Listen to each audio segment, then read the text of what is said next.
Let's talk about nesting season and how bluebirds are still at it, right? Yeah, nesting season, late March, they're really into it. And April's a big month for it. And May, you see baby birds everywhere. They're starting to come out, and especially in May. And they're all in the nest boxes, and the bluebirds are too. Most of them are one time. Some of them maybe twice. I think the doves tend to try to mate as often as they can during the warm season. But a lot of the birds, it's one and done. They get their young out there, and that's it. Bluebirds will nest as often as they can. 2 times is normal for them. 3 times happens, sometimes 4. Depends how Wow. early of a start they get, how quickly they pull off their broods. They will nest as often as they can. So keep the nesting box clean, right? Yep. So and the reason you want to clean it is because there's parasites that get in the nest, and it's like fleas or something. But they'll be in there, and you just get the old nesting material out, hose it out, blow it out, let it dry, shut the box back up. They've got about 2 weeks between those cycles, 2.5 weeks. The brood leaves, in about 2 weeks, 2.5 weeks, they're back in there building another nest. And don't worry about throwing their old nest away. They're really good at building nests quickly. And they'll start a fresh nest without insects in there. And Yeah. they'll go again. And they may be on the nest right now, bluebirds. And that's one of the fun things about them. They will pull off 2 to 3 broods a year. And we've had reports of 4. They get an early start, get them in and out quickly, nothing happens. They might be doing one all the way down into September. They are working all the Yes. time. Those are the most industrious birds. Yes. And it's such a pleasure to have them. And one of the ways that you can attract bluebirds is by you can have the mealworms, right? Yes. And the other way is what is the type of food that you put out if you really want them, other than, they eat the seeds, right? The sunflower meats? Yes, sunflower meats is a big favorite of them. You can do suet, the suet kibbles, the little pelletized suet. They love that. Okay. And in a tray, they can come right to it. Mealworms, we use at Kohl's, we package dried mealworms so that they're not crawling all over the place, and they're dry, so you get the proteins and all in there. And the birds love them. They'll Right. feed them to the young. They're coming to it constantly. And I like to personally take one of the Bountiful bowls, and I put some dried mealworms in on one side, and I put the suet kibbles on the other side. And they go about equal. Really? Yeah, and they'll come and get whichever one they want at the time to go feed their young, especially feeding their young with it, because they Yeah. eat their share too.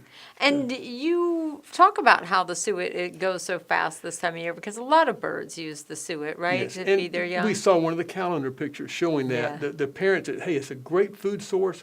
It's easy for the birds to get, and the parents can come right up there, grab it, turn right around, and feed it to their young. So put your suet cakes into a wire basket or some other suet feeder like that, and you can, I even take the suet cakes, just cut them up in little squares like brownies. And Yeah? I have a big log, Uh-huh. about this big around, and it's about yay tall. Yeah. And I drilled holes in it. I used the bit I Yeah. do for birdhouse holes, 1.5 inches, so, and about an inch or so deep. And I just take the suet squares and just push them in there. Yeah. You can do anything like that. Yeah. You can lay it sideways or hang it, and just push some suet into it. The birds will find it, and it's like they're on a limb eating this soft stuff. They're happy. And you, after all these years, you know how to make the birds happy. Yes.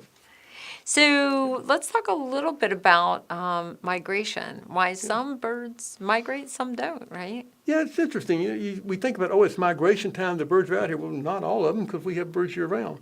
Why is a blue jay here all the time, and some birds are gone? We tend to think of more of the birds that are here all the time because we see them all the time. And a lot of the birds that don't come to feeders, a lot of the warblers and all, are not here. They leave, and that's the bulk of the migration. And the reason it's the bulk of the migration because that type of bird tends to survive mostly on insects. And we don't have many insects in the wintertime. There are some, but not many. The birds that are halfway insect and halfway seed eaters, they'll stay around. So you'll see, like we had on the calendar pictures, there was a warbler. And it's here all winter, but it eats both. It goes Right. both ways. But the birds that survive mostly on insects move down south. And it gets, where do they go? And the hummingbirds, the same thing. Some of them can survive here. Mostly the ones that survive here are western hummingbirds that migrate to here in the wintertime. So we have some hummingbirds in the southeast in the winter, and they survive, especially if there's a feed around. There's some insects they can grab. But the rest of them are down across the Gulf of Mexico into Central America. They'll stay down there where it's warm and cozy. They love the beach. I'm just kidding about the beach. And but there's insects down there. Then they'll come back for the breeding season. This is their home. This is where they breed. Right. And then they go down there just to spend the harsh winters. But you have a lot of birds stay here all the time, and a lot of birds are out here. Like I said, mostly the warblers that you don't pay as much attention to. It's a great time to see them. Keep your eyes open because there are a lot of them from up north and moving through here to go down to basically Central America, northern South America, Mexico. And that's where our hummingbirds are going. Say, oh, they get out of here. They catch the first flight from Atlanta down to Cancun. Don't they wish? Yeah. That's yeah. quite a journey. It is quite a journey, and it's actually a marvel to see these little bitty birds that are really no bigger than that and a tenth the weight. And they come from maybe Chicago, maybe southern Canada, all the way down through the States, all the way down to the Gulf shores, across the water in a nonstop flight to get to Central America where they're going to spend the winter. Yeah, and we were talking earlier about how difficult that journey is, that the Hummers have to fly all the way over the Gulf Yeah. of Mexico, and there's no break, there's no stopping, and you were telling me how fast they fly. Yeah, and they're quick little birds. If you see them zipping around through your yard, you got to realize they can move over 20 miles an hour. That's fairly quick. They also have the ability to store a lot of weight, and that's why you see it in the time of year we're approaching now. They just seem to congregate around the feeders. They're feeding all the time, and they have to.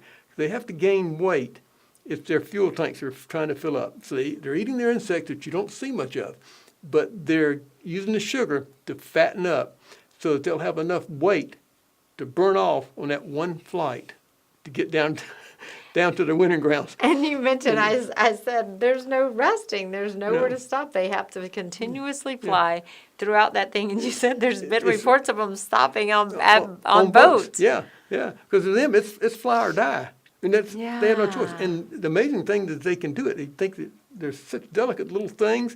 No, they're tough, and they'll pick up a bird getting ready to migrate down toward the Gulf. The time they reach down there, they'll be pushing 5 grams of weight. That's a Yeah. dinky little thing, but 5 grams. By the time they get on the other side of the Gulf and they cut across to where they're going, they'll have lost close to half of that weight. Yeah. And they burned it in the day or slightly over a day it takes to get there nonstop.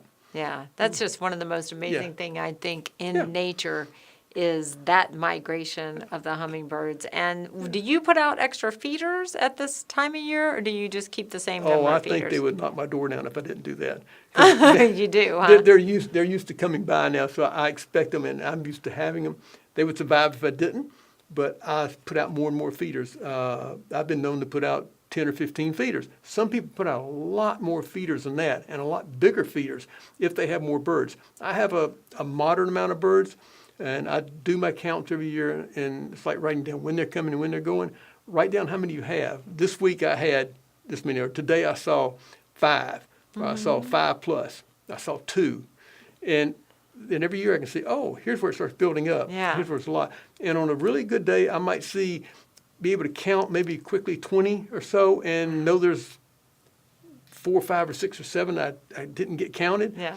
And if you take that and multiply it by maybe 5 times, that's about how many's in the immediate area coming in and out to your feeders. Wow. You just don't see all of them at the feeders at one time. What about, I know you ban hummingbirds. Do you ever see one coming back that you've banned before? Yes, the people have the license to ban, and they have banned it at my house. I have not seen one back, but sometimes it's hard to see the little band. Where the banders, there's a place close by where they band every year, and at Smith Gilbert Gardens, and they do a little show and put it on and catch the birds there, and they've had some repeats. And they get repeats off and on in different locations. That's why they band. So once you get a bird that's been banded, you know where it used to be, where it is now. You start learning timing, and you start learning direction, and it adds to the knowledge about hummingbirds.